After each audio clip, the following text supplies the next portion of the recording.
नहीं हो, मुझे लगता है तुम वन में चलने लायक नहीं हो।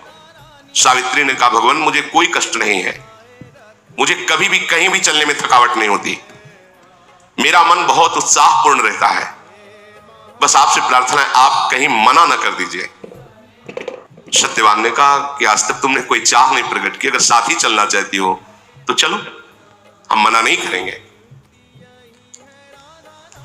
महान व्रत का पालन करने वाली सावित्री ब्राह्मणों को, सास ससुर को प्रणाम करके एकाकार वृत्ति केवल भगवान में,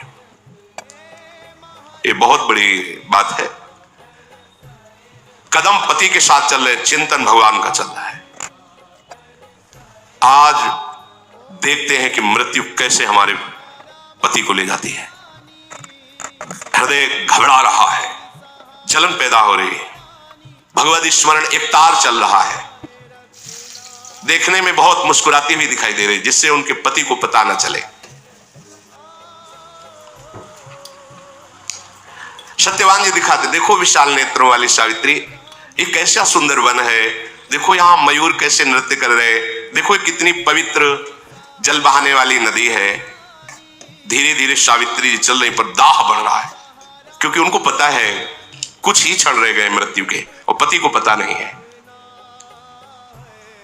कुछ फल चुने, फिर लकड़ी काटने के लिए पेड़ पर चढ़ गए, कुल्हाड़ चला रहे थे, वो बस एकाग्रता से दे। उन्होंने कहा, सावित्री बिना श्रम के इतना पसीना आ रहा है, अरे मेरा तो सर भी फटने लगा है। उनका, भगवान आप नीचे आ जाइए, कभी कभी ऐसा हो जाता है, आप नीचे आ जाइए।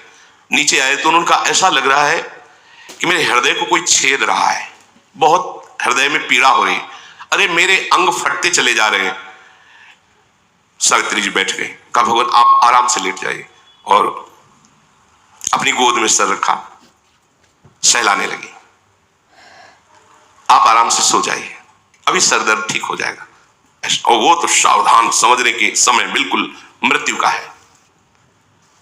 सावित्री जी गोद में अपने पति का सर रखकर सहला रहे हो, आसपास दृष्टि देखते हैं कौन आता है।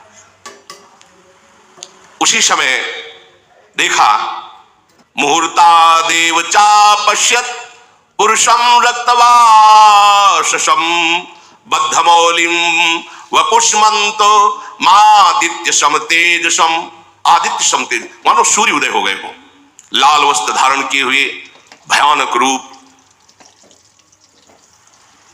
सिर पर मुकुट बंधा हुआ, भय पैदा हो रहा, हाथ में पास लिए आकर वहां खड़े हो गए।